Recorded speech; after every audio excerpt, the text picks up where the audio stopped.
Ibinuhos ko ang dugo't pawis upang itaguyod ang pamilyang ito.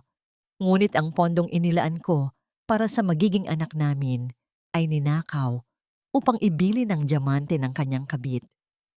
Habang nagpapakasasa sila sa mansyong ako ang nagbayad, tinawag pa akong pabigat. Akala nila'y mananatili akong sunod-sunuran sa ngalan ng utang na loob. Paano kaya kung bawiin ko ang buong karangyang ninakaw nila mula sa aking mga kamay? Walang silbi. 5 taon na, Marco. Ni isang apo walang maibigay ang asawa mong yan.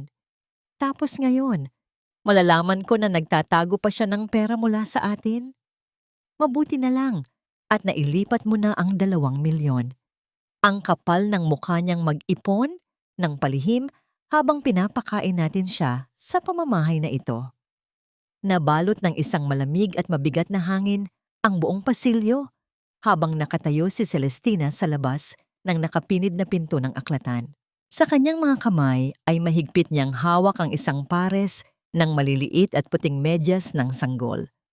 Ang tanging alaalang binili niya para sa pangarap na in vitro fertilization na 5 taon niyang pinag-ipon-ipunan mula sa kanyang palihim na pag-online freelance tuwing madaling araw. Habang sa kabilang kamay, ang screen ng kanyang telepono ay nagpapakita ng isang manipis na mensahe mula sa bangko. Ang 2 milyong pisong pondo para sa magiging anak sana nila ay tuluyan ng naging sifar. Umalingaw-ngaw ang isang pamilyar at mapangutyang tawa mula sa loob ng silid. Boses iyon ng kanyang asawang si Marco. Relax lang, Mommy. Deserve naman ni Isabella ang diamond ring na yon. Iba si Isabella. She brings out the best in me at kabilang siya sa mga altalipunan. Hindi tulad ni Celestina na palaging amoy kusina. Walang kwentang manamit at walang ibang ginawa kundi magkwenta ng gastusin. Nakakasakal na. Saka, pera rin naman natin yon. It's an investment para sa image ko sa negosyo. Tila may isang makapal at magaspang na kamay na sumakal sa lalamunan ni Celestina. Hindi siya makahinga. Walang luhang pumatak sa simula. Tanging isang nakabibinging paninigas ng kanyang buong katawan. Unti-unting nawalan ng lakas ang kanyang mga braso. Ang mga maliliit na medyas na kanina ay maingat niyang pinangangalagaan ay tuluyang nahulog mula sa kanyang nanginginig na mga daliri. Lumapag sa malamig na sahig na marmol ng walang anumang ingay. Parang ang sarili niyang puso na tahimik na nadurog. 5 taon siyang nagpakababa. Nagsuot siya ng mga lumang damit at tiniis ang pangiinsulto ni Doña Esmeralda araw-araw. Mabigyan lamang ng komportableng buhay ang mga taong tinawag niyang pamilya. Iyon pala, ang gantimpala sa kanyang pagiging mabuting asawa ay ang nakawan siya ng karapatang maging isang ina. Pilit niyang inihakbang ang kanyang mga paang, tila naging tingga. Wala sa sariling nilisan niya ang malaking mansyon na nagmistulang gintong hawla ng kanyang kabiguan. Ang tanging gumagabay sa kanyang isipan ay ang isang mensahe mula sa isang hindi kilalang numero na natanggap niya kaninang umaga. Isang mensahe na naglalaman ng eksaktong address ng isang mamahaling kondominium sa sentro ng Makati. Ang mismong kondominium na palihim niyang binili gamit ang matagal na niyang ipon bago pa man sila ikasal at ipinangalan sa isang corporate trust upang sana ay iregalo kay Marco sa kanilang anibersaryo. Pagdating niya sa ika-25 palapag ng marangyang gusali, bumungad sa kanya ang pintuang bahagyang nakasiwang. Tila nakalimutan itong isara ng maayos sa pagmamadali ng mga taong pumasok. Humakbang si Celestina ng napakagaan, tila isang multong nagmamasid sa sarili nitong libingan. Sumilip siya sa awang ng pinto, sa gitna ng malawak at mamahaling sala na siya mismo ang pumili ng mga muebles. Nakita niya ang kanyang asawa. Mahigpit na nakayakap si Marco sa baywang ng isang babaeng may mahaba at alon-along buhok. Si Isabella. Nakataas ang kaliwang kamay ng babae. Masayang pinagmamasdan ng isang napakalaking singsing na diamante na kikinang-kinang sa ilalim ng ilaw. I love it, babe. Ang ganda ng singsing ko. Malandi at mapang-insulto ang tono ng boses ni Isabela habang hinahaplos ang batok ng asawa ni Celestina. Pero hindi kaya magalit ang asawa mong pabigat kapag nalaman niyang inubos mo ang ipon niya para rito. Hinalikan ni Marco ang leeg ng babae nang walang anumang bahid ng pagsisisi. Hayaan mo siya. Obligasyon niyang ibigay ang pera sa akin dahil ako ang asawa. She is just a glorified maid in my house. Ikaw ang reyna ko, Isabela. Tila tinutup ng libu-libong karayom ang dibdib ni Celestina. Umatras siya palayo sa pintuan. Hindi siya sumigaw. Walang eksena o iskandalong naganap. Dahil ang pinakamatinding sakit ay hindi naghahanap ng atensyon. Ito ay nananahimik, nanginginig, at unti-unting pumapatay sa lahat ng kabutihang natitira sa kaluluwa ng isang tao. Pagsapit niya sa labas ng gusali, bumagsak ang isang napakalakas na ulan. Tila nakikisimpatiya ang langit sa pighating, hindi niya maibulalas. Nabasa ang kanyang mga simpleng damit, ang kanyang gulugulong buhok, at ang kanyang mukha na ngayon ay hapdi na. Sa pag-agos ng mga luhang kanina, panag-uunahang kumawala. Wala siyang dalang payong. Wala siyang pakialam kung magkasakit siya. Nakatayo lamang siya sa gilid ng kalsada, hinahayaang tangayin ng malamig na hangin ang kanyang natitirang dignidad. Bakit kailangang maging ganito kalupit ang mundo sa mga taong walang ibang ginawa, kundi ang magmahal ng tapat? Hanggang kailan siya magiging anino na lamang sa sarili niyang buhay? Habang patuloy siyang nilalamon ng kawalan ng pag-asa at giniginaw sa gitna ng bagyo ng kanyang emosyon, biglang tumigil ang pagbagsak ng ulan sa kanyang ulunan. May isang malaking anino ang tumakip sa kanya. Nang mag-angat siya ng tingin, nakita niya ang isang itim na payong na nakasilong sa kanya. At sa kanyang likuran, isang tahimik at mainit na presensya ang tumayo. Tila isang matibay na pader na handang saluhin ang kanyang buong pagguho.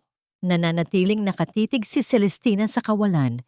Ang kanyang mga mata ay tila tuyo na mula sa labis na pagluha. Nang maramdaman niya ang init ng isang makapal na jacket na ipinatong sa kanyang basang-basang balikat.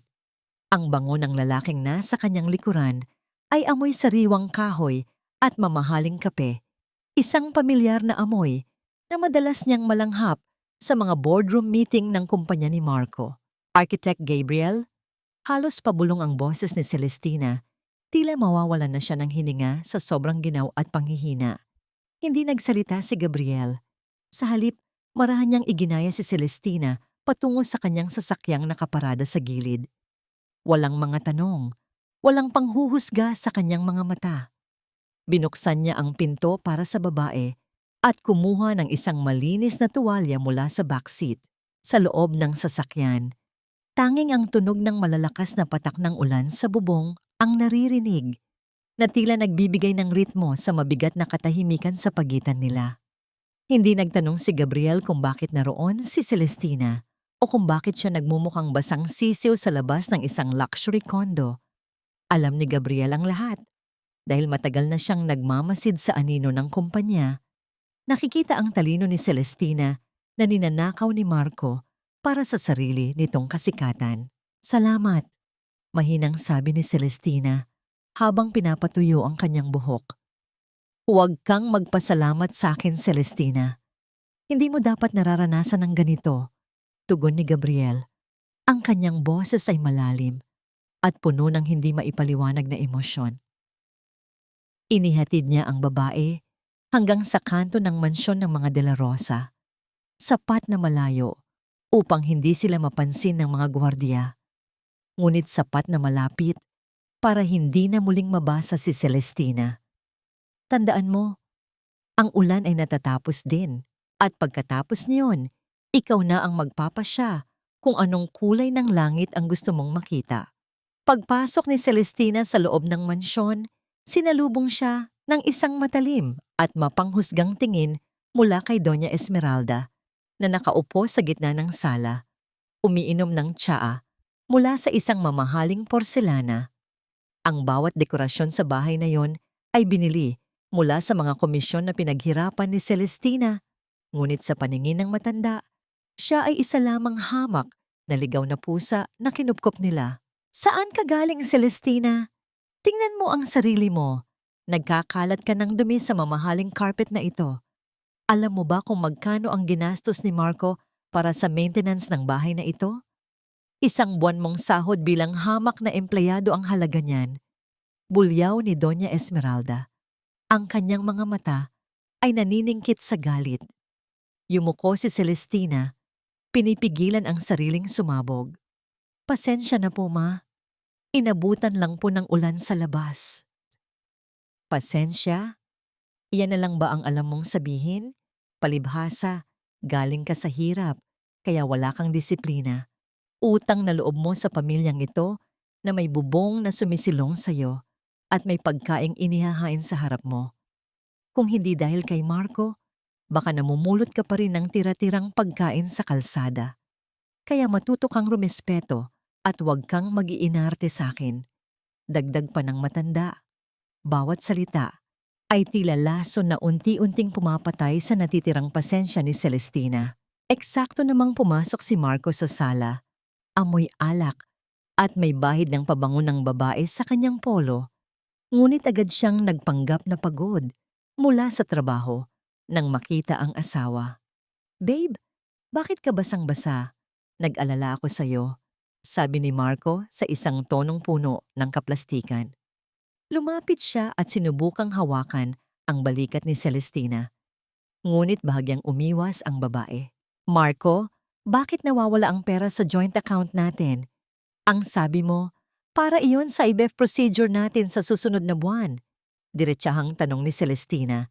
Ang kanyang boses ay hindi nanginginig. Bagkus ay naging malamig na tila yelo. Natigilan si Marco, ngunit mabilis na nakabawi.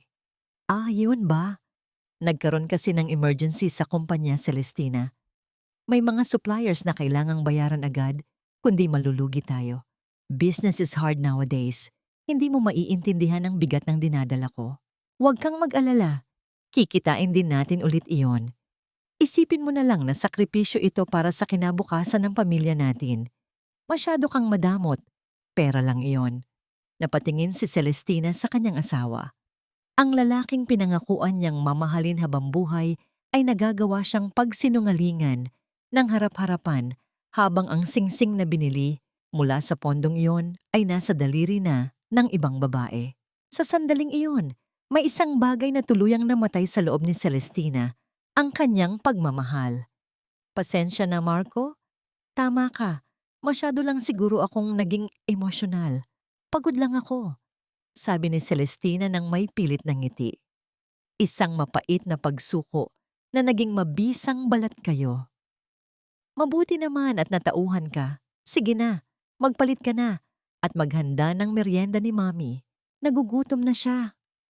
Utos ni Marco bago humalik ng mabilis sa pisngi ni Celestina at dumiretso sa banyo upang burahin ang mga ebidensya ng kanyang pagtataksil. Habang naghuhugas ng mga tasa sa kusina, tinitigan ni Celestina ang kanyang wedding ring. Marahan niya itong hinugot mula sa kanyang daliri at inilapag sa gilid ng lababo.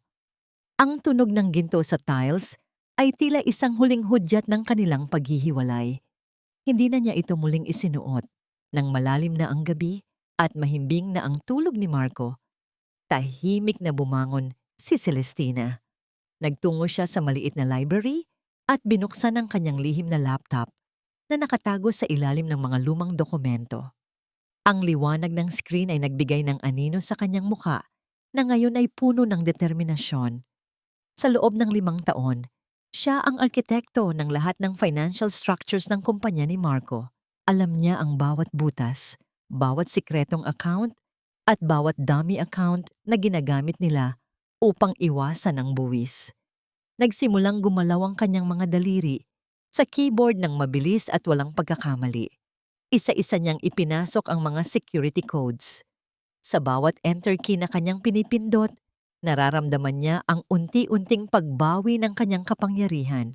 Sinimulan niyang i-freeze ang mga maliliit na accounts na siyang nagpapadaloy ng cash flow sa pang-araw-araw na luho ni Marco at Doña Esmeralda. Isang malamig na ngiti ang sumilay sa kanyang mga labi nang makita ang mensaheng access restricted sa corporate fund account ni Marco.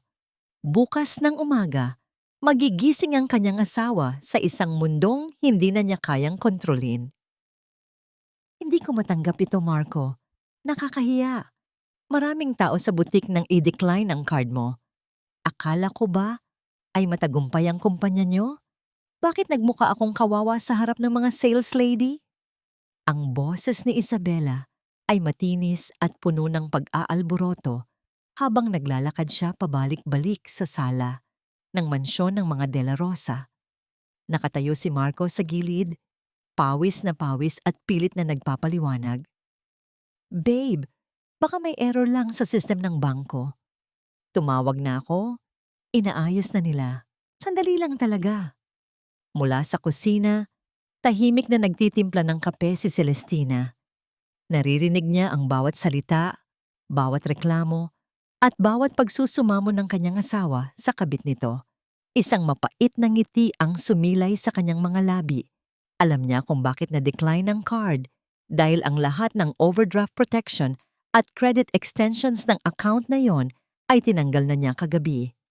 Huwag kang umiyak, Isabela Hiha. Pangaalo ni Doña Esmeralda habang hinahaplos ang kamay ng babae. Maliit na bagay lang yon. Marco, gamitin mo muna ang personal funds ko para mabili ni Isabela ang gusto niyang bag. Hindi dapat nalulungkot ang isang prinsesang tulad niya. Inabot ni Doña Esmeralda ang kanyang gold card kay Marco. Na tila ba ang pera ay bumubulwak lang mula sa gripo. Hindi alam ng matanda na ang laman ng account na iyon ay ang mga huling tira ng kinita ni Celestina mula sa nakaraang investment cycle. Eksaktong pumasok si Celestina sa sala bitbit ang tray ng merienda. Ngayon ay may mga panauhin si Doña Esmeralda, ang mga amiga nitong mahilig sa chismis at branded na kagamitan. O heto na ang tagasilbi natin. Pagpapakilala ni Doña Esmeralda kay Celestina sa isang tonong puno ng panlilibak. Mga kumare, kilala niyo naman ang asawa ni Marco, di ba? Galing sa hirap kaya sanay sa gawaing bahay. Pero heto, ipakikilala ko sa inyo ang espesyal na bisita natin, si Isabela. Siya ang anak ng isa sa pinakamalaking hasyendero sa Negros. Napakaganda at napaka-edukada, hindi ba? Nagbulungan ang mga matatanda, tinitingnan si Celestina mula ulo hanggang paa na tila ba siya ay isang basahang nakaharang sa daan. Samantala, si Isabela ay tuwid na tuwid ang upo. Pilit na pinatitigas ang kanyang accent upang magmukhang social. It's so nice to meet all of you, sabi ni Isabela nang may pilit na ngiti. My dad actually wanted me to stay in Switzerland, but I told him I missed the Philippines too much. Wealth is nothing without family, right? Lihim na napailing si Celestina habang inilalapag ang tasa ng kape sa harap ni Doña Esmeralda. Sa bawat salita ni Isabela, nararamdaman niya ang umaalingasaw na kasinungalingan. Napansin ni Celestina ang panakanakang panginginig ng mga daliri ni Isabela habang hawak ang tasa, isang senyales ng kaba na pilit itinatago. Sa halip na lumabas agad ng sala, tumayo si Celestina sa isang sulok at kinuha ang tasang inilaan sana para sa biyenan na hindi pa nito nagagalaw. Sa harap ng lahat, marahan niyang ininom ang mamahaling kape na may kasamang katahimikan. Ang init ng likido ay tila nagbigay sa kanya ng lakas habang pinapanood ang mag-ina at ang huwad na prinsesa na nagpapalitan ng mga mabubulaklak na salita. Ang bawat sip-sip niya sa kape ay tila pagdiriwang sa darating na pagbagsak ng kanilang mga kasinungalingan. Nang bumalik siya sa kusina, nakaramdam siya ng panginginig sa kanyang bulsa. Isang mensahe mula kay Gabriel. Binuksan niya ito at bumungad sa kanya ang isang kalakip na dokumento. Celestina, heto ang mga impormasyong hiniling mo. Ang tunay na pangalan ni Isabela ay Mary Vic Santos. Hindi siya anak ng hasyendero.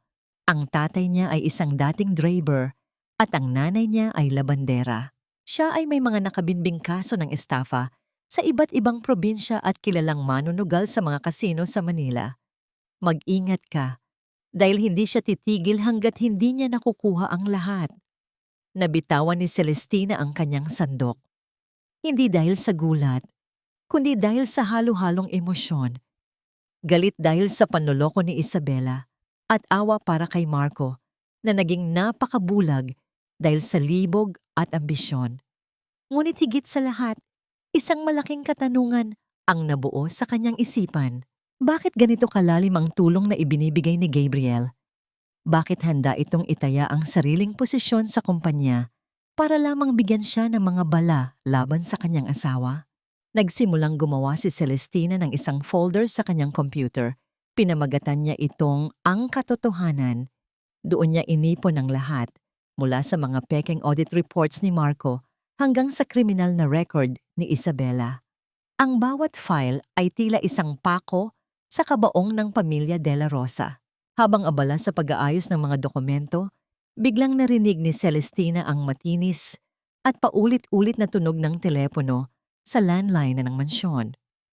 Dahil ang lahat ay abala sa sala sa pakikipagkwentuhan, siya ang tumungo sa maliit na lamesa sa hallway upang sagutin ito. Hello, De La Rosa residents? Maingat na bungad ni Celestina. Sandaling tumahimik ang kabilang linya bago sumagot ang isang baritonong boses na tila galing sa isang taong galit at desperado. Mary Vic? Alam kong yan ka, Mary Vic. Huwag mo akong pagtaguan. Nasaan ang 5 milyon na kinuha mo sa akin bago ka tumakas? Kapag hindi mo yan naibalik sa loob ng 3 araw, isisigaw ko sa buong mundo kung anong klaseng basura ka. Huwag mong isiping itong bagong lalaki mo ang magliligtas sa'yo. Nanigas si Celestina sa kanyang kinatatayuan. Ang kanyang puso ay nagsimulang tumibok ng napakabilis. Hindi siya nagsalita, ngunit ang kanyang mga mata ay nanatiling nakatitig sa pintuan ng sala kung saan masayang tumatawa si Isabela kasama si Doña Esmeralda.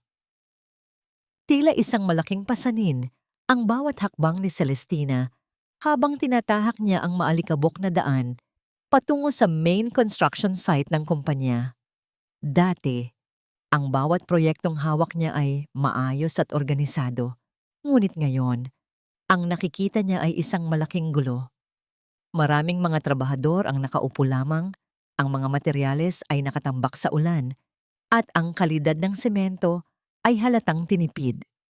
Binuksan niya ang kanyang hawak na ledger at mabilis na nag-audit. Kumirot ang kanyang dibdib nang makitang mahigit 10 milyong piso ang nawawala sa budget para sa bakal at semento. Perang tiyak na napunta sa bulsa ni Marco para sa kanyang mga bisyo at kay Isabela.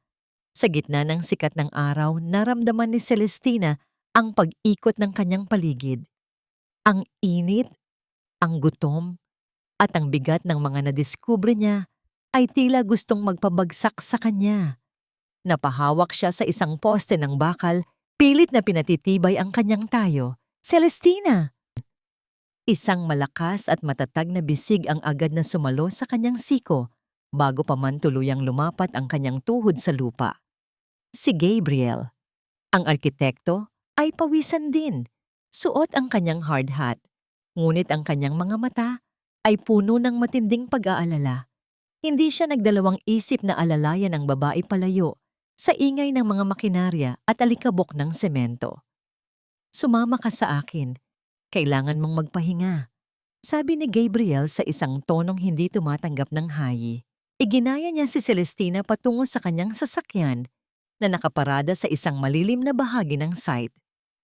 Pagpasok nila sa loob, sinalubong sila ng malamig na hangin mula sa aircon. Katahimikan ang namayani habang binubuksan ni Gabriel ang isang paper bag na naglalaman ng 2 balot ng mainit pang pandesal at isang thermos ng kape. Kumain ka muna.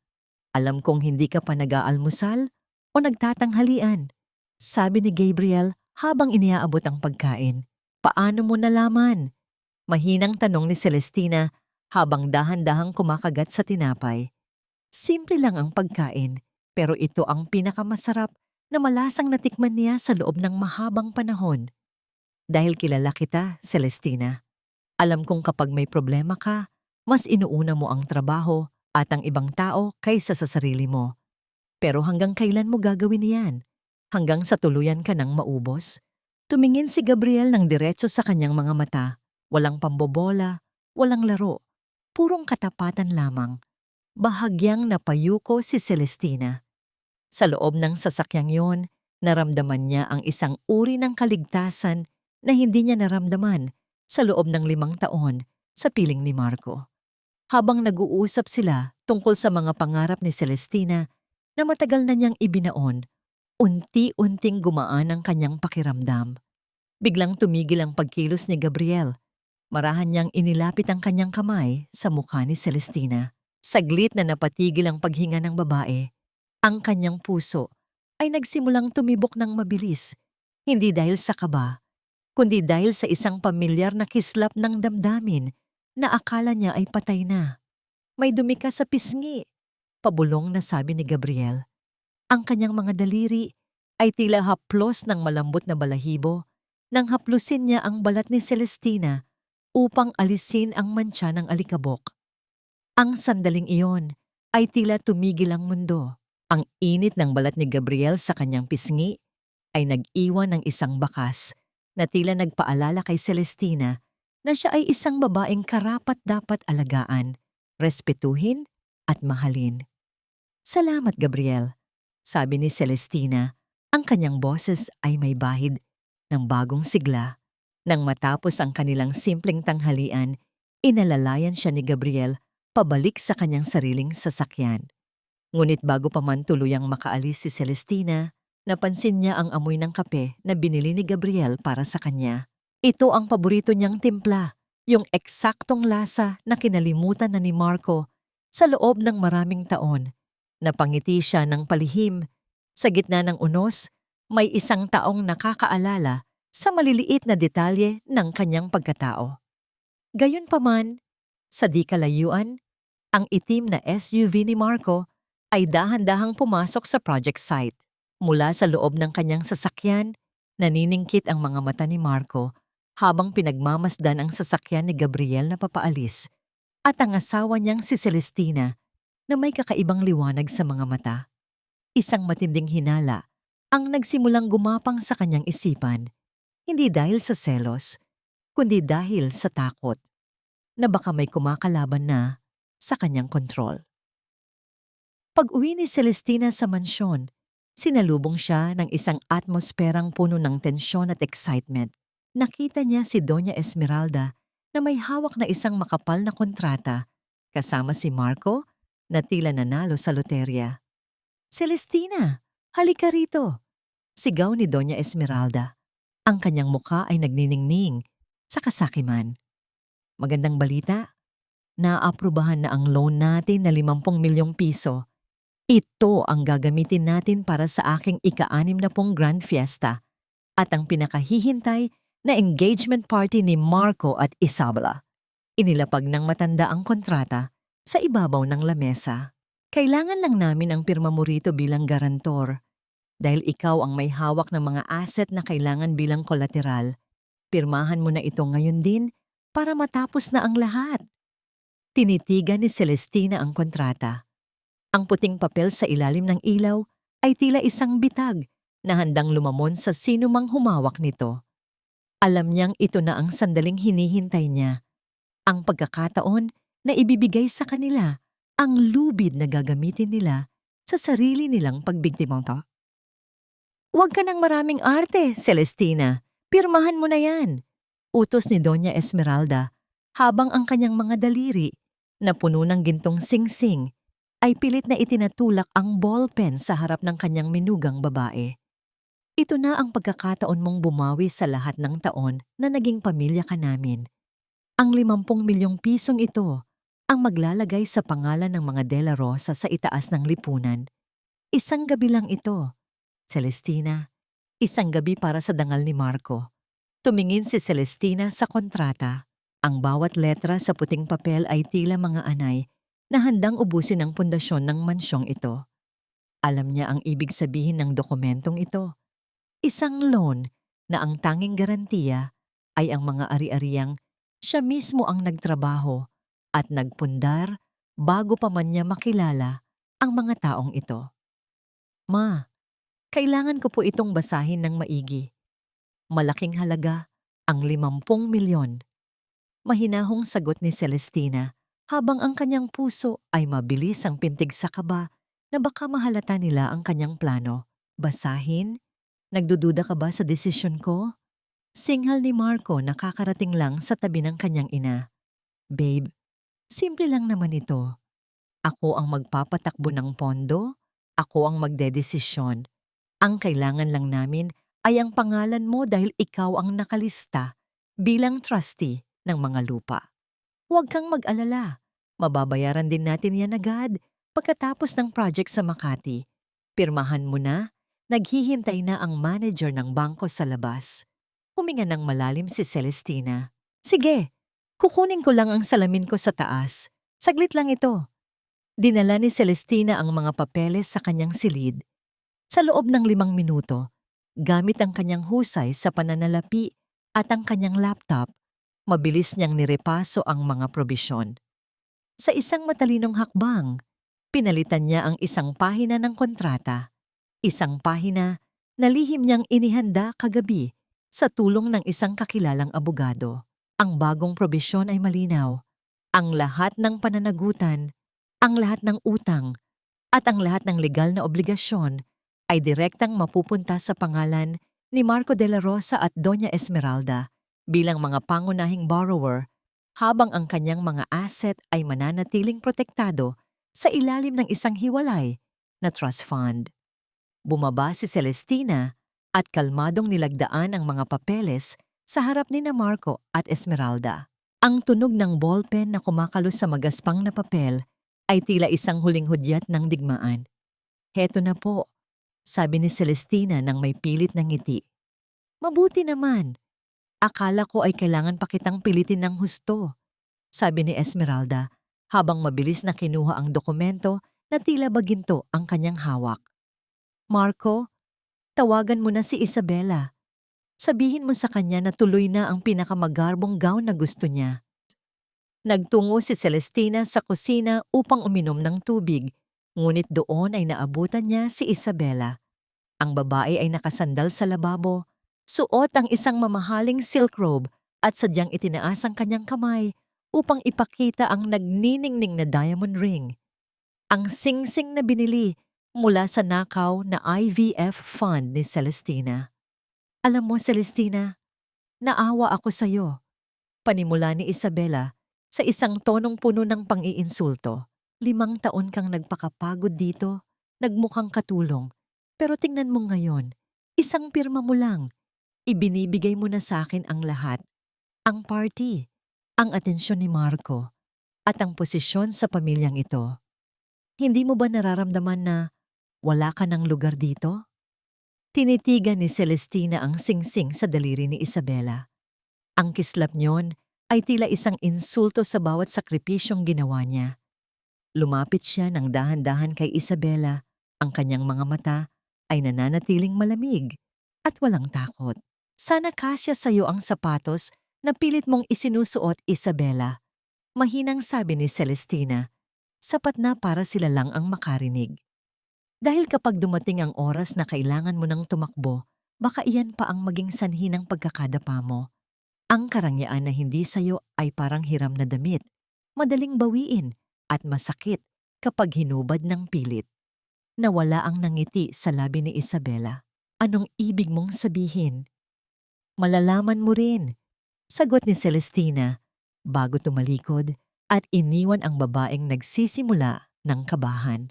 Sa sala, si Marco ay abala sa pagpirma sa huling bahagi ng kontrata. Dahil sa labis na pagmamadali at kayabangan, hindi na niya binasa ang mga fine print na binago ni Celestina. Ang tanging nasa isip niya ay ang 50 milyong piso na papasok sa kanyang account. Ang kanyang kamay ay mabilis na gumalaw sa ibabaw ng papel.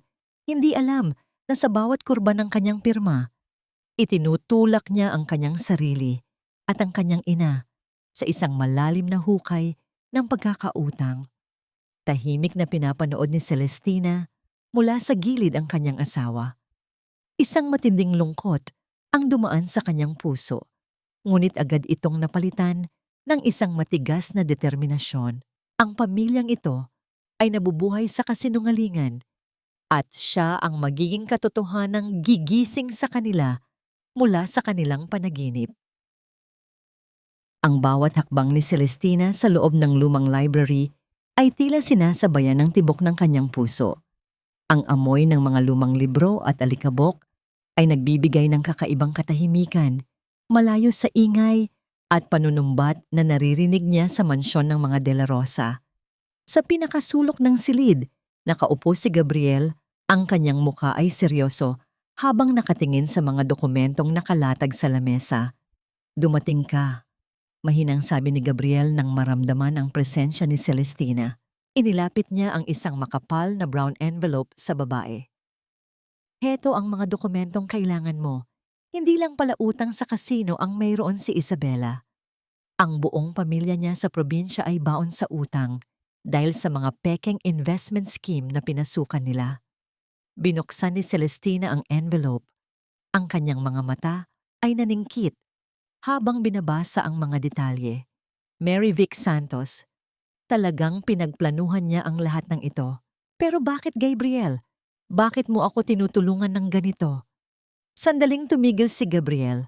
Huminga siya ng malalim at tumingin sa labas ng bintana, kung saan ang mga sanga ng puno ay marahang humahampas sa salamin dahil sa hangin.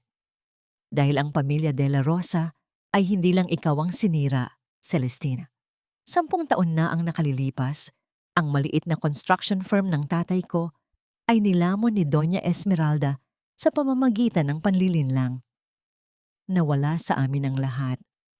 Ang tatay ko. Pumanaw siya ng may sama ng loob sa dibdib, kaya nang makita kita sa kumpanyang iyon, nakita ko ang sarili ko. Nakita ko ang isang taong tapat na ginagamit lamang ng mga taong walang konsensya. Naramdaman ni Celestina ang isang mainit na bugso ng emosyon. Ang akala niyang pag-iisa sa laban na ito ay may kasama na palang matibay na sandigan. Hindi niya napigilan ang pag-agos ng kanyang mga luha. Hindi dahil sa sakit, kundi dahil sa ginhawa na may isang taong nakakaunawa sa kanyang pinagdadaanan. Marahang hinawakan ni Gabriel ang kamay ni Celestina na nasa ibabaw ng lamesa. Ang kanyang hawak ay mahigpit at nagbibigay ng lakas, isang tahimik na pangako na hindi niya hahayaang malunod ang babae sa gitna ng unos. Ang init ng palad ni Gabriel ay tila isang gamot sa nanlalamig na puso ni Celestina. "Hindi ka na nag-iisa, Celestina. Tatapusin natin ito ng magkasama," pabulong na sabi ni Gabriel. Sa sandaling iyon, pinagmasdan ni Gabriel si Celestina. Nakikita niya ang ganda ng isang babaeng kahit wasak ang kalooban ay pilit na bumabangon.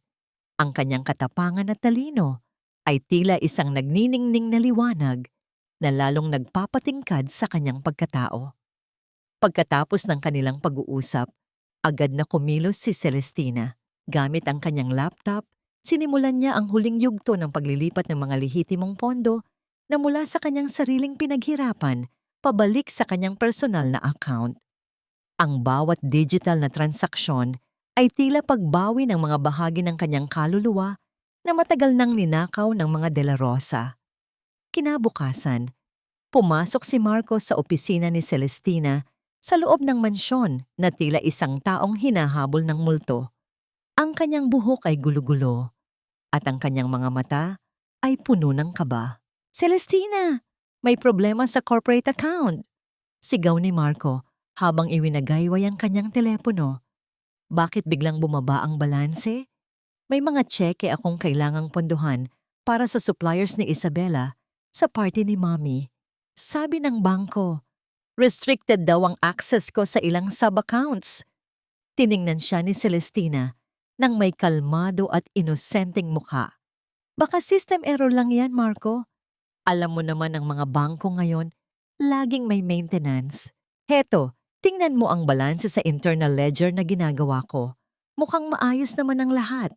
Ipinakita ni Celestina ang isang pekeng balance sheet sa screen ng kanyang computer. Ang mga numero doon ay sadyang ginawa upang pakalmahin ang loob ni Marco. Dahil sa katamaran ni Marco na suriin ang bawat detalye, agad siyang naniwala. Salamat, Celestina. Kinabahan ako doon. Hinga ng malalim ni Marco. Mabuti na lang at nandyan ka para asikasuhin ang mga numerong ito. Hindi ko talaga alam ang gagawin ko kung wala ka. Isang mapait na ngiti ang sumilay sa mga labi ni Celestina habang pinapanood ang kanyang asawa na lumabas ng silid. Hindi mo nga alam mo, Marco, dahil sa oras na malaman mo, wala na akong matitira sa'yo. Bulong niya sa kanyang sarili. Gayunpaman, may isang bagay na bumabagabag sa isipan ni Celestina. May isang huling account sa Switzerland na nakita niya sa mga lihim na records ni Doña Esmeralda. Ngunit hindi niya ito ma-access kahit anong security code ang gamitin niya. Kanino kaya nakapangalan ang account na iyon? Sa kalagitnaan ng hapon, tinipon ni Doña Esmeralda ang buong pamilya at ilang malapit na kamag-anak sa engrandeng sala. Ang matanda ay nakatayo ng tuwid. Ang kanyang mukha ay puno ng isang mapanganib na ngiti ng tagumpay. Mayroon akong mahalagang anunsyo para sa inyong lahat. Panimula ni Doña Esmeralda habang nakatingin ng matalim kay Celestina. Sa darating na araw ng aking ika-60 kaarawan, kasabay ng ating grand fiesta, ipapawalang bisa na ang kasal ni na Marco at Celestina. Inayos na ng aming abogado ang mga papeles. Sa gabing iyon, hindi lamang ako magdiriwang ng aking buhay, kundi ipapakilala ko rin ang tunay na magiging reyna ng tahanang ito, si Isabela. Nabingi si Celestina sa kanyang narinig. Bagamat inaasahan na niya ang pagtataksil, ang hayagang pagpapahiya sa kanya sa harap ng maraming tao ay tila isang malakas na sampal na yumanig sa kanyang pagkatao. Tumingin siya kay Marco, ngunit ang kanyang asawa ay mabilis na umiwas ng tingin at tumabi kay Isabela na ngayon ay nakangiti ng may pagtatagumpay. Ang nangiting iyon, sa labi ni Doña Esmeralda, ay tila isang huling hudyat na ang lahat ng pagtitimpi ni Celestina ay dapat nang magtapos. Ang bawat piraso ng damit na inilalagay ni Celestina sa loob ng kanyang maliit na maleta ay tila isang pahina ng kanyang buhay na tinatapos na niya. Walang ingay, walang paghikbi.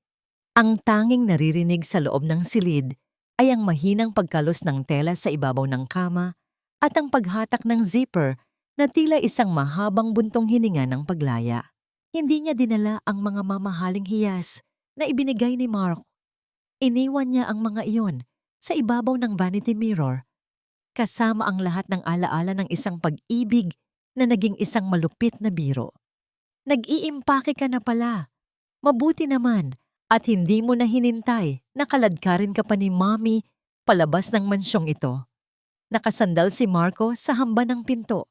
Hawak ang isang baso ng alak at may mapang-uyam na ngiti sa kanyang mga labi.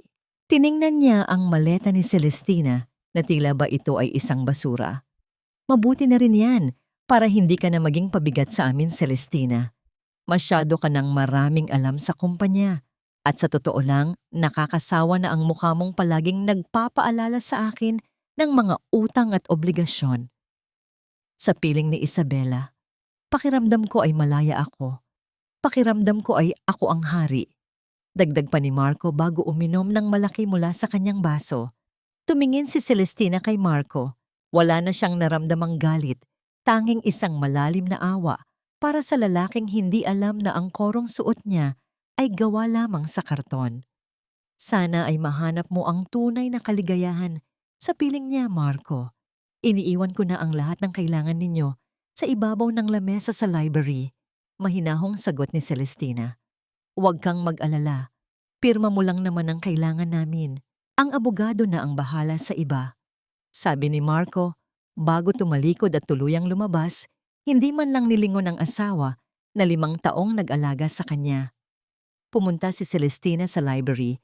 Sa huling pagkakataon, inilapag niya ang isang puting envelope sa ibabaw ng mesa.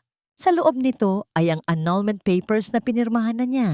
Ngunit sa likod ng mga dokumentong yon ay nakatago ang huling liham mula sa kanyang abogado. Isang formal na abiso ng pagbawi sa lahat ng corporate guarantees na nakapangalan sa kanya. Mula sa kabilang bahagi ng mansyon, narinig ni Celestina ang malakas na tawanan ni Doña Esmeralda at Isabela. Nagdiriwang sila habang sinusukat ang mga bagong gown na gagamitin para sa grand fiesta. Ang tunog ng kanilang halakhak ay tila mga tinik na humahaplos sa dingding ng bahay. Ngunit para kay Celestina, ang mga tunog na yon ay hindi na makakasakit sa kanya. Sila ay mga bilanggo ng sarili nilang kasakiman at siya ay paalis na sa kanilang selda. Binuhat ni Celestina ang kanyang maleta at dahan-dahang bumaba ng hagdan. Sa bawat baitang, tila may isang mabigat na pasanin ang nawawala sa kanyang balikat. Nang makarating siya sa malaking pintuan ng mansyon, huminto siya sandali. Marahan niyang hinaplos ang makinis na kahoy ng pinto. Ang pintong binuksan niya nang may pag-asa 5 taon na ang nakalilipas. At ngayon ay isasara niya ng may kapayapaan. Ito ang kanyang huling paalam sa bahay na hindi kailanman naging tahanan.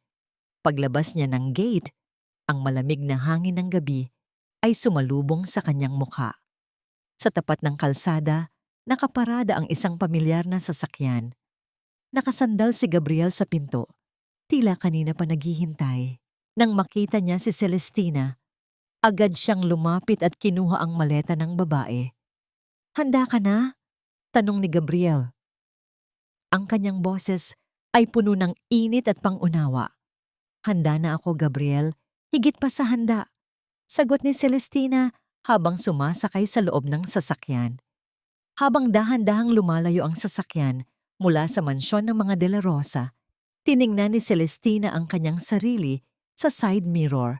Hindi na siya ang babaeng luhaan at basang-basa sa ulan. Siya na ang babaeng may kontrol sa kanyang tadhana. Sa ilalim ng mga ilaw ng kalsada, hinawakan ni Gabriel ang kamay ni Celestina habang nagmamaneho, isang mahinahon at matatag na haplos na nagsasabing ligtas na siya. Ngunit sa loob ng mansyon, habang abala sa pagsasaya ang mga De La Rosa, isang hindi inaasahang tunog ang bumasag sa katahimikan ng gabi. Ang paulit-ulit na pagtunog ng telepono sa opisina ni Marco ay tila isang babala. Isang tawag mula sa main supplier ng kanilang kumpanya ang pumasok. Ibinabalita na ang lahat ng kanilang mga tseke para sa mga materyales ay tumalbog at ang lahat ng deliveries ay ititigil na simula bukas. Ang bagyong inakala nilang tapos na ay nagsisimula pa lamang mag-ipon ng lakas. Kapumay, no? Ang ballroom ng pinakasikat na hotel sa Makati ay nagniningning sa ilalim ng mga dambuhalang chandelier na tila ba ang buong silid ay binalot ng ginto. Amoy na amoy ang halimuyak ng mga mamahaling bulaklak at ang bango ng mga tanyag na pabango ng mga bisitang kabilang sa alta lipunan. Ito ang gabi ni Doña Esmeralda, ang kanyang ika-60 kaarawan na pinagsama sa magarbong pagdiriwang ng pakikipag-isang dibdib ni Marco kay Isabela. Nakasuot ang matanda ng isang kulay asul na gown na puno ng mga kristal, habang sa kanyang leeg ay nakasabit ang isang makapal na kwintas na gawa sa mga perlas na binili mula sa mga komisyon na pinaghirapan ni Celestina sa loob ng 5 taon. Sa isang sulok, si Marco ay hindi mapakali. Bagaman suot niya ang kanyang pinakamagandang terno, ang kanyang mukha ay maputla at ang kanyang mga kamay ay bahagyang nanginginig habang pilit na pinatitigil ang paulit-ulit na pag-vibrate ng kanyang telepono sa loob ng kanyang bulsa. Ang bawat tawag mula sa mga investors at suppliers ay tila isang sunod-sunod na paghampas ng alon sa isang barkong unti-unti nang lumulubog. Marami sa kanyang mga kasosyo ang biglang umatras nang malaman ang balita tungkol sa mga tumalbog na tseke. Ngunit pilit pa rin niyang itinatago ang katotohanan sa harap ng maraming tao. "Ang ganda mo talaga, Isabela Hija," nakangiting sabi ni Doña Esmeralda habang hinahaplos ang balikat ni Isabela na suot ang isang puting gown na tila ba siya na ang ikakasal. "Ikaw ang nagdala ng swerte at dangal sa pamilyang ito. Hindi tulad ng nakaraang asawa ni Marco na tila isang itim na ulap sa aming buhay. Tumawa si Isabela ng may pagyayabang habang itinataas ang kanyang baso ng champagne upang batiin ang mga bisita. Salamat po, Mommy. I am so ready to be the new queen of the De La Rosa family. Wealth and class are simply in my blood, you know? Hindi naman kasi nabibili ang breeding sa palengke. Naging masigla ang paligid nang tumayo si Doña Esmeralda sa gitna ng entablado at kinuha ang mikropono.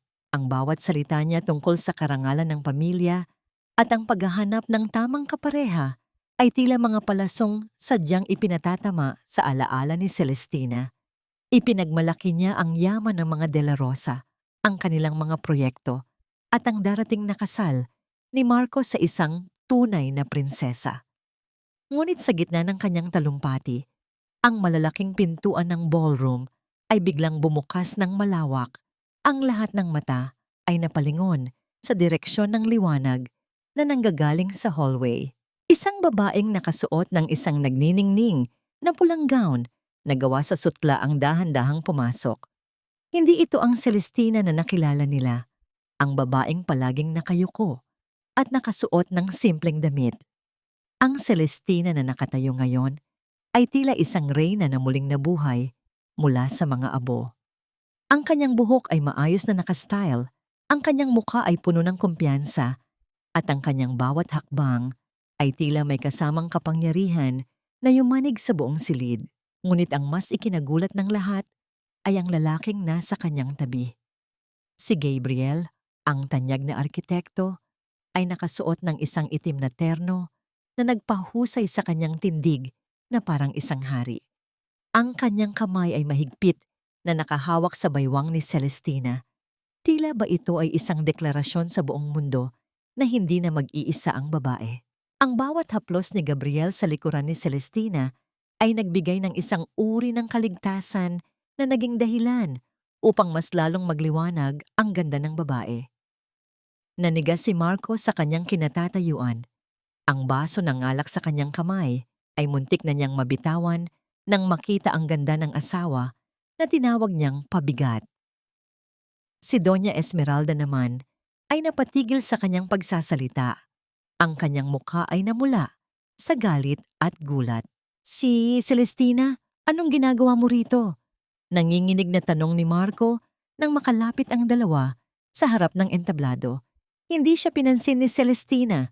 Sa halip, maran siyang lumapit kay Doña Esmeralda at kinuha ang mikropono mula sa kamay nito nang may isang matamis, ngunit nakakangilabot ng ngiti.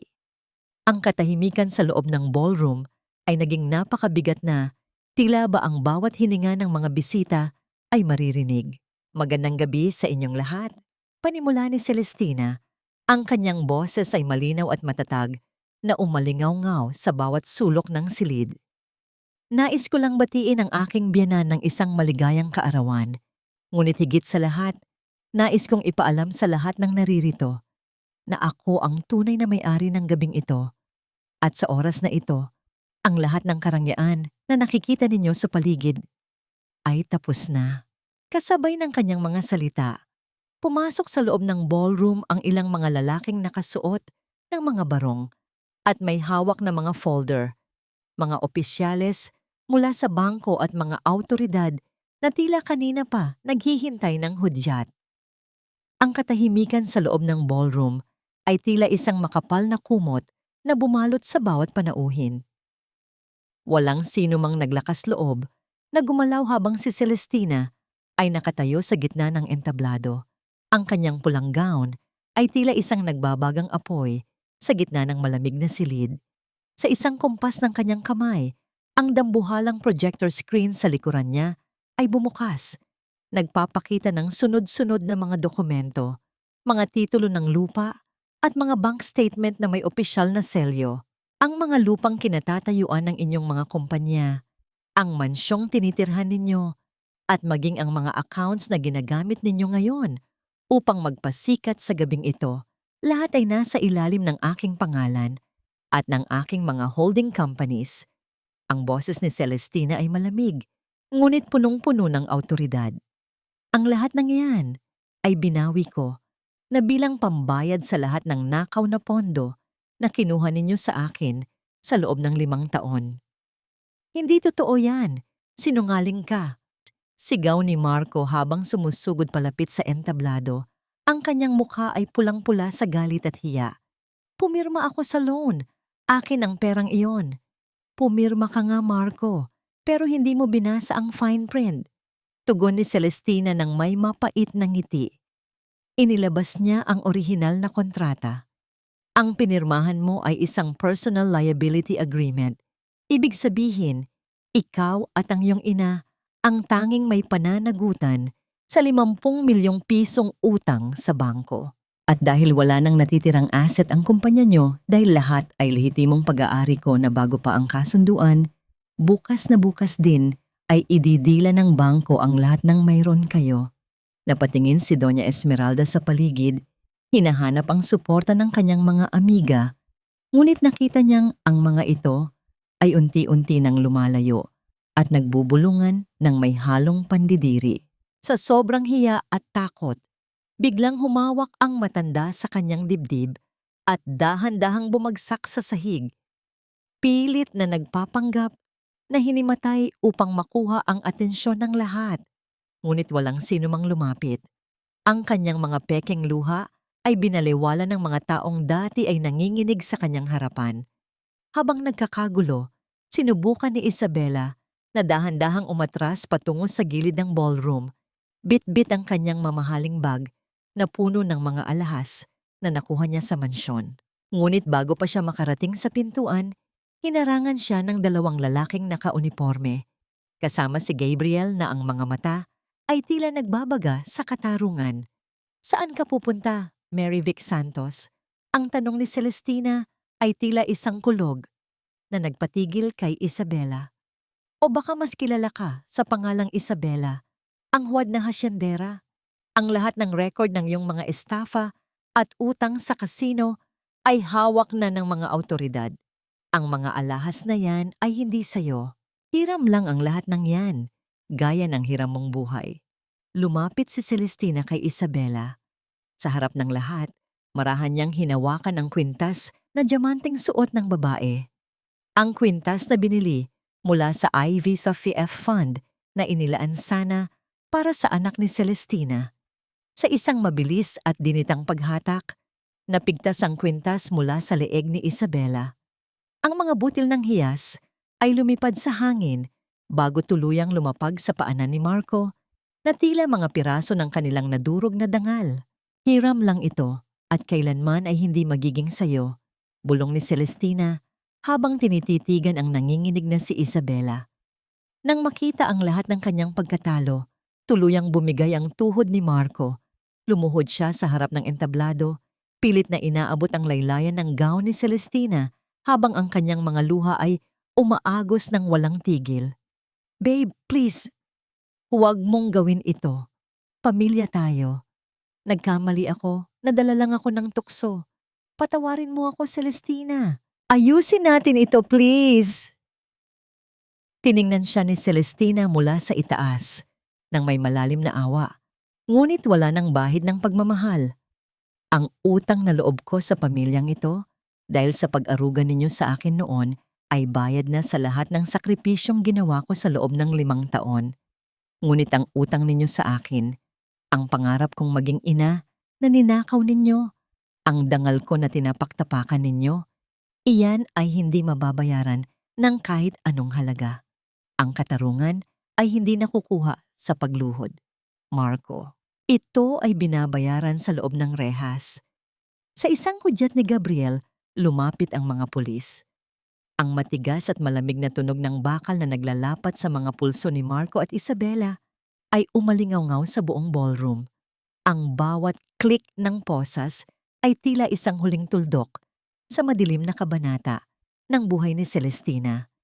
Tahimik na kinuha ni Gabriel ang kamay ni Celestina at iginaya siya palabas ng ballroom. Habang naglalakad sila palayo, hindi na lumingon si Celestina sa gulo, sa mga sigaw ng pagmamakaawa at sa pagkawasak ng pamilya De La Rosa. Ang tunog ng kanyang sapatos sa sahig ay tila isang kumpas ng bagong simula.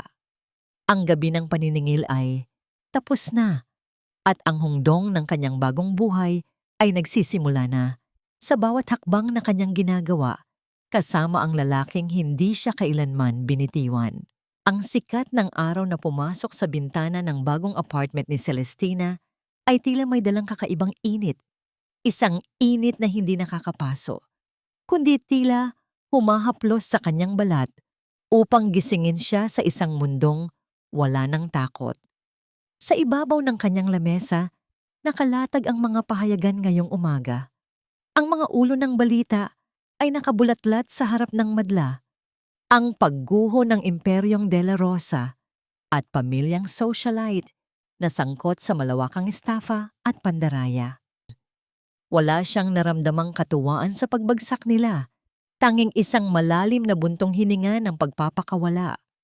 Ang bawat salita sa dyaryo ay tila mga huling piraso ng kadena na tuluyan ng napigtas.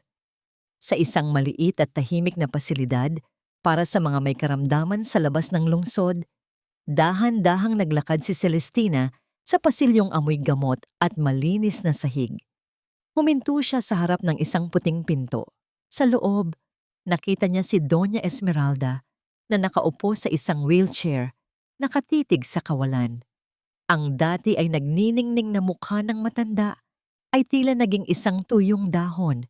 Bahagyang nakalaylay ang kabilang bahagi ng kanyang labi dahil sa mild stroke na dapos sa kanya noong gabing iyon.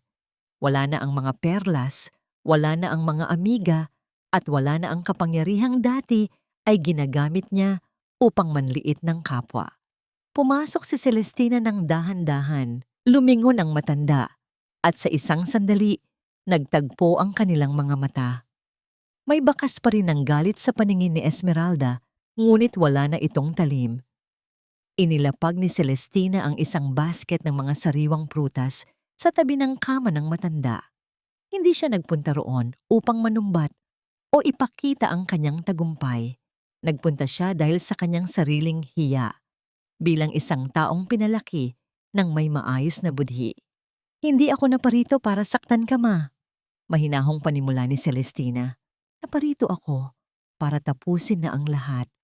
Ang lahat ng galit at pait na itinanim ninyo sa puso ko, iniiwan ko na rito sa silid na ito. Pinapatawad ko na kayo, hindi dahil karapat-dapat kayo, kundi dahil karapat-dapat ang kaluluwa ko sa kapayapaan. Hindi nakapagsalita ang matanda. Tanging isang butil ng luha ang dahan-dahang gumulong sa kanyang kulubot na pisngi. Marahil ay ngayon lamang niya na-realize na ang tanging taong tunay na nag-alaga sa kanya ay ang taong pinakaminaltrato niya. Lumabas si Celestina nang hindi na lumingon pa, dala ang isang uri ng katahimikang hindi kayang bilhin ng kahit anong hiyas. Pag-uwi niya, sinalubong siya ng isang mahinang pagkatok sa pintuan, isang ritmo na tila musika sa kanyang pandinig. Si Gabriel, ang lalaki ay nakatayo roon, suot ang kanyang simpleng polo, hawak ang isang makapal na folder at isang maliit na buke ng mga bulaklak na ligaw. Ang kanyang nangiti ay tila isang silungan sa gitna ng malamig na mundo para sa bagong CEO ng ating kumpanya. Biro ni Gabriel habang iniaabot ang mga bulaklak. Pumasok sila sa loob at inilatag ni Gabriel ang mga plano para sa itatayo nilang sariling architectural at financial firm. Ito ang mga disenyo para sa unang project natin, Celestina, isang community center para sa mga kababaihang biktima ng pang-aabuso. Gusto kong ikaw ang mamahala sa pondo. Habang pinagmamasdan ni Celestina ang mga plano, naramdaman niya ang init ng kamay ni Gabriel na dahan-dahang lumapat sa kanyang likuran. Isang haplos na puno ng respeto at paghanga. Humarap siya sa malaking salamin sa kanilang sala. Nakita niya ang isang babaeng may nagniningning na mga mata. Ang kanyang balat ay tila may sariling liwanag at ang kanyang tindig ay hindi na nakayuko. Hindi na siya ang anino ni Marco. Siya na si Celestina de la Cruz, isang babaeng matapang, matalino, at higit sa lahat, malaya. Salamat, Gabriel, sa lahat. Bulong ni Celestina. Hinawakan ni Gabriel ang magkabilang balikat ni Celestina. Tinitigan ang kanyang refleksyon sa salamin ng may matinding pagmamahal. Huwag kang magpasalamat sa akin. Ikaw ang gumawa ng sarili mong tadhana, Celestina. Ako ay naging saksi lamang sa paglipad ng isang agila na matagal nang ikinulong sa hawla. Marahan niyang iniharap si Celestina sa kanya. Ang kanilang mga mukha ay magkalapit, sapat na upang maramdaman nila ang init ng hininga ng isa't isa. Sa gitna ng tahimik na silid, tanging ang mabilis na tibok ng kanilang mga puso ang tila nagsasalita. Inilapit ni Gabriel ang kanyang noo sa noo ni Celestina, isang tahimik na sandali ng koneksyon na mas malalim pa sa anumang salita. Ang pakiramdam ng kilig ay tila isang kuryenteng gumagapang sa buong katawan ni Celestina, nagpaparamdam sa kanya na ang pag-ibig ay hindi pala dapat nakakasakal, kundi dapat nagbibigay ng pakpak. Handa ka na bang bumuo ng bagong tahanan? Tanong ni Gabriel. Ang kanyang boses ay tila isang pangako na hinding-hindi mapapako. Isang matamis at tunay na ngiti ang sumilay sa mga labi ni Celestina. Handa na ako, Gabriel. Higit pa sa handa. 3 taon ang mabilis na lumipas, tila isang hanging naghatid ng mga tuyong dahon, palayo at nagbigay daan sa pagsibol ng mga bagong bulaklak. Sa isang malawak at luntiang hardin sa labas ng lungsod, nakatayo ang isang bahay na gawa sa kahoy at salamin. Isang obra maestrang dinisenyo ni Gabriel para sa babaeng nagbigay ng kulay sa kanyang mundo. Ang amoy ng sariwang damo at ang halimuyak ng mga sampagita sa paligid ay nagbibigay ng isang uri ng kapayapaang hindi kailanman naramdaman ni Celestina sa loob ng mansyong ginto ng mga De La Rosa. Sa gitna ng hardin, dahan-dahang inuugoy ni Celestina ang isang duyan.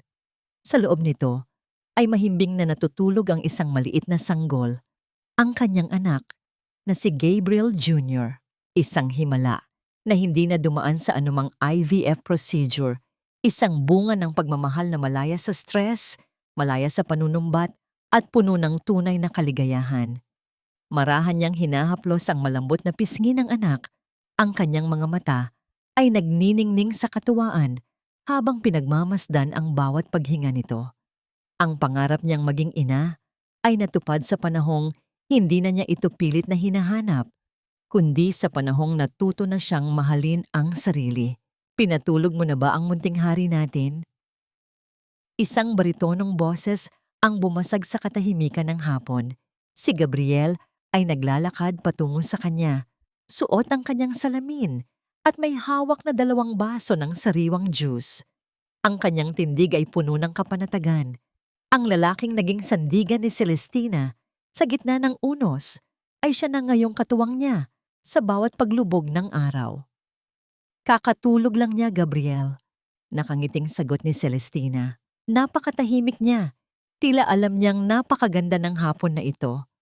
Umupo si Gabriel sa tabi ni Celestina at marahan siyang niyakap mula sa likuran. Ipinatong niya ang kanyang baba sa balikat ng asawa, isang pamilyar at mainit na haplos na palaging nagpaparamdam kay Celestina na siya ay ligtas. Sa loob ng 3 taon, naging matagumpay ang kanilang itinatayong pundasyon para sa mga kababaihan. Ang Celestina's Refuge ay nakapagbigay na ng bagong simula sa libu-libong babaeng dumaan sa parehong sakit na naranasan niya noon. Nabalitaan mo ba ang tungkol sa kanila? Tanong ni Gabriel nang may bahid ng pag-aalangan. Tumango si Celestina ng dahan-dahan. Alam niya ang balita.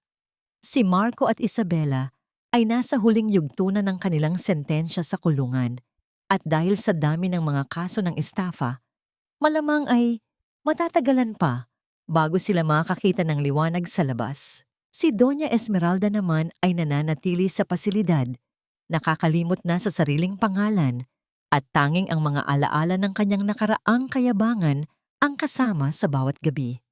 Pinatawad ko na sila, Gabriel. Matagal na, mahinahong sabi ni Celestina.